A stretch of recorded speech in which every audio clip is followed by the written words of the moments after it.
मुख्यमंत्री विजय यांनी पुन्हा ते करून दाखवलं जे अनेक राज्यातील मुख्यमंत्र्यांना जमलं नाही। कारण की या सर्व गोष्टीची तुलना महाराष्ट्रातील मुख्यमंत्री देवेंद्र फडणवीस यांच्याबरोबर केली जाते आणि इथेच आत्ताचे मुख्यमंत्री झालेले विजय हे सर्वांपेक्षा वेगळे ठरतात। आपण सर्वांनी पाहिलंच असेल, मुख्यमंत्री देवेंद्र फडणवीस हे बुलेटवरती फिरताना दिसतंय कारण की त्यांना पेट्रोल डिझेल वापरायचे। कधी ट्रेनमधून फिरताना दिसतंय, ते म्हणताय आम्ही ताफा कमी केलाय पेट्रोल डिझेल वाचवण्यासाठी। पण त्यानंतर असे अनेक व्हिडिओ व्हायरल झाले, मुख्यमंत्री फडणवीस हे बुलेटवरती जात असताना त्यांच्या पाठीमागे 50 गाड्यांचा ताफा होता। जेव्हा ते अहिल्यानगरला वंदे भारत एक्सप्रेसने आले त्यावेळेस देखील अहिल्यानगर स्टेशनवरती भरपूर गाड्यांचा ताफा होता। पण दुसरीकडे तमिळनाडूच्या मुख्यमंत्र्यांनी जे केले ते सर्वांपेक्षा वेगळं होतं आणि त्यामुळेच मुख्यमंत्री विजय जोसेफ यांचं देशभरामध्ये कौतुक होतंय। नेमकं काय झालंय, विजय यांनी असं काय केलंय ज्यामुळे त्यांचं कौतुक होतंय? चला सविस्तर आपण या व्हिडिओमधून जाणून घेऊ। चॅनलवरती नवीन असाल तर सबस्क्राईब करायला विसरू नका। मित्रांनो, सध्या देशाच्या राजकारणामध्ये वेगळीच हवा तयार होताना दिसते। लोक आता मोठे मोठे दावे, मोठे मोठे भाषण आणि निवडणुकीमध्ये दिलेले आश्वासन याच्यावरती विश्वास ठेवत नाहीत। लोकांना आता प्रत्यक्षामध्ये बदल पाहिजे, सामान्य माणसांचे विचार करणारे निर्णय पाहिजेत आणि याच सर्व गोष्टी प्रत्यक्षात उतरत आहेत ते म्हणजे मुख्यमंत्री विजय यांच्यामुळे। गेल्या काही दिवसापासून सोशल मीडियावरती विजय यांच्याबद्दल अनेक प्रकारचे फोटो आणि व्हिडिओ व्हायरल होत आहेत। आता सर्वांनी लक्ष देऊन ऐका, नेमकं मुख्यमंत्री विजय यांनी काय बदल केला आणि मुख्यमंत्री फडणवीस यांनी ते का केलं नाही। बघा, विजय यांनी मुख्यमंत्री पदाची शपथ घेतली, त्यानंतर अनेक व्हिडिओ त्यांचे व्हायरल झाले। पण त्या व्हिडिओमध्ये एक गोष्ट लोकांना सर्वात वेगळी वाटली, ती म्हणजे मुख्यमंत्र्यांचा ताफा। कारण की आपण नेहमी पाहतो, एखादा मुख्यमंत्री असला किंवा पंतप्रधान असो किंवा मोठा नेता असो, त्यांचा ताफा जेव्हा रस्त्यावरून जातो तेव्हा संपूर्ण ट्रॅफिक जाम करून टाकतो, सर्वांच्या गाड्या थांबवल्या जातात, लोकांना रस्त्यावरती उभा केलं जातं। यामध्ये ऑफिसला जाणारे कर्मचारी अडकतात, विद्यार्थी अडकतात, हॉस्पिटलच्या रुग्णवाहिका अडकतात। सुरक्षेच्या कारणामुळे हे सर्व केलं जातं असं सांगितलं जातं, पण या सर्व गोष्टीचा त्रास सर्वसामान्य जनतेला होतो। पण तमिळनाडूचे मुख्यमंत्री विजय यांनी असा एक वेगळा निर्णय घेतला ज्यामुळे सर्वसामान्य व्यक्तीला त्रास होणारच नाही। त्याबद्दल विजय यांचे अनेक सोशल मीडियावरती व्हिडिओ व्हायरल झालेत आणि हे काही त्यांनी काढलेले नाहीत, हे व्हिडिओ रस्त्यावरती असलेल्या लोकांनी काढलेत। बघा आता, मुख्यमंत्री विजय यांनी सर्वसामान्य जनतेला त्रास होऊ नये म्हणून काय केलं। जेव्हा मुख्यमंत्र्याचा ताफा रस्त्यावरून जात होता त्यावेळेस त्यांनी रस्ता बंद केला नाही, ट्रॅफिक जाम केली नाही, एकाच रस्त्यावरती 2 लेन बनवल्या। एका बाजूला सर्वसामान्य लोकांची वाहनं चालू होती तर दुसऱ्या रस्त्यावरून मुख्यमंत्री विजय यांचा ताफा जात होता। अनेक लोकांनी आपल्या कारमधून बाईकवरून मुख्यमंत्री यांचे व्हिडिओ देखील शूट केले, पण यामुळे सर्वसामान्य जनतेला अजिबात त्रास झाला नाही। नाहीतर आपल्या इकडं एखाद्या मंत्र्याचा ताफा चालला असला तरी रस्ता पूर्णपणे जाम केला जातो। विजय यांचा हाच निर्णय अनेक लोकांच्या मनाला भावला, म्हणजे मुख्यमंत्र्याचं कामही सुरू राहतंय आणि सर्वसामान्य जनतेचंही काम सुरू राहतंय। यानंतरच सोशल मीडियावरती लोकांच्या प्रतिक्रिया यायला सुरुवात झाली। जर तमिळनाडूमध्ये असं होऊ शकतं तर बाकीच्या राज्यांमध्ये मुख्यमंत्री असं का करत नाही।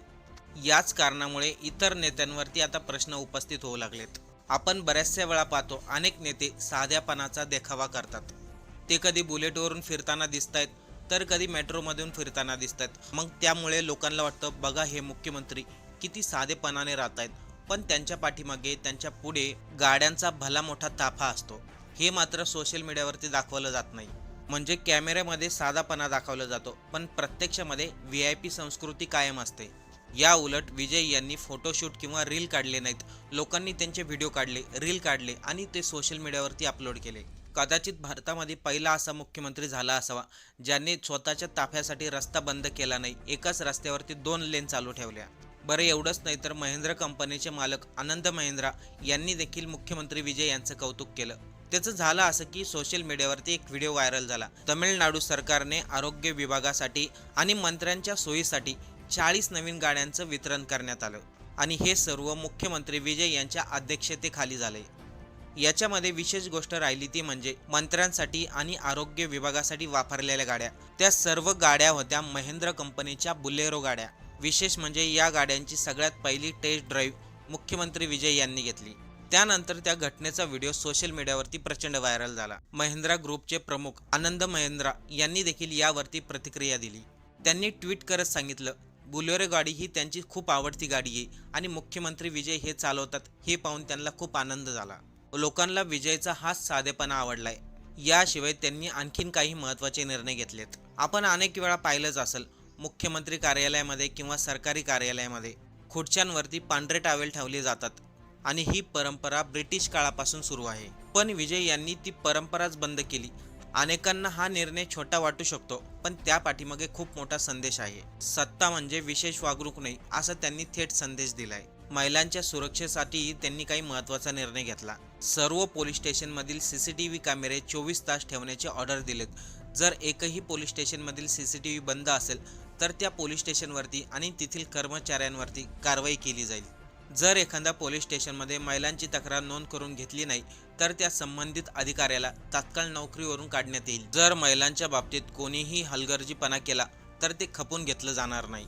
याशिवाय मुख्यमंत्री विजय यांनी स्पष्ट आदेश दिले, जर कोणताही कर्मचारी किंवा कोणताही अधिकारी आपल्याकडून लाच घेत असेल, पैसे घेत असेल तर त्या संबंधित कर्मचाऱ्याचा अधिकाराचा व्हिडिओ काढा किंवा काहीतरी प्रूफ ठेवा आणि हा प्रूफ मुख्यमंत्र्याकडे द्या. त्यानंतर मुख्यमंत्री त्या व्यक्तीला 1 लाख रुपयाचं बक्षीस देतील. याशिवाय ज्या कर्मचाऱ्याने ज्या अधिकाऱ्याने लाच घेतली त्याला तात्काळ नोकरीवरून काढण्यात येईल. मुख्यमंत्री झाल्यानंतर विजय हे फक्त राजकारणी म्हणून तयार होत नाहीत, तर वेगळ्या प्रकारचा नेता म्हणून तयार होत आहे. याशिवाय एक असा निर्णय जो आत्तापर्यंत कोणत्याही राज्यामध्ये घेण्यात आला नाही. बघा, आत्ताच केरळ राज्यामध्ये काँग्रेसचं सरकार स्थापन झालं, तेव्हा केरळ राज्याने AI मंत्रालय तयार करण्याचा निर्णय घेतलाय. भारतामध्ये सर्वात प्रथम AI मंत्रालय तयार करणारं केरळ हे पहिलंच राज्य असणार आहे. पण याच गोष्टीला विजय यांनी पाठिंबा देताना हे सांगितलं, तमिळनाडूमध्ये देखील AI मंत्रालय तयार करणार. यावरून एक गोष्ट स्पष्ट होते, मुख्यमंत्री विजय हे जुन्या विचाराचेही आहेत आणि नवीन पिढीला चालना देणारे देखील आहेत. म्हणजे राज्यामध्ये पुढील भविष्यात AI तंत्रज्ञानामध्ये तरुण मुलांना मोठी संधी मिळणार. पण असेच निर्णय आपल्या महाराष्ट्रामध्ये का घेतले जात नाही? आपल्या मंत्र्यांच्या पाठीमागे एवढे मोठे ताफे का असतात? जेव्हा रस्त्यावरून गाड्या जातात तेव्हा लोकांना का थांबवलं जातं? तमिळनाडू सारखा निर्णय आपल्या राज्यात का घेता येत नाही? मग आत्ताच झालेल्या मुख्यमंत्री विजय यांनी हे कसं काय करून दाखवलं? हे सर्व सुरुवातीचे दिवस आहे. खरी परीक्षा तर पुढील 5 वर्षामध्ये होणार आहे. लोक म्हणतात सुरुवातीला नवीन सरकार वेगळेपणा दाखवण्याचा प्रयत्न करतं आणि नंतर पुन्हा जुन्या पद्धती वापरल्या जातात. अरे पण इथे एक गोष्ट लोकांना समजत नाही, अशी पद्धत कोणत्या राज्यात वापरली गेली जी वेगळी आहे, जी लोकांच्या फायद्यासाठी आहे? कोणत्याही राज्यामध्ये कोणत्याही मुख्यमंत्र्यांनी असे निर्णय घेतले नाहीत. मुख्यमंत्री विजय यांनी असे निर्णय घेतलेत तर लोक आता त्यांना ट्रोल करतायत. कदाचित हे ट्रोल करणारे लोक अंधभक्त असू शकतात, कारण की त्यांना माहिती आहे मुख्यमंत्री विजय यांच्यासारखे निर्णय कोणत्याही राज्यातील मुख्यमंत्र्यांनी घेतलेले नाहीत. आता आपल्याला काय वाटतंय, मुख्यमंत्री विजय खरंच मोठा बदल घडू शकतात का? पुढच्या 5 वर्षामध्ये ते राजकारणामध्ये एक नवीन चेहरा म्हणून उभा राहतील का? या सर्वांवरती आपल्याला काय वाटतंय? आपलं मत कमेंट करून नक्की सांगा.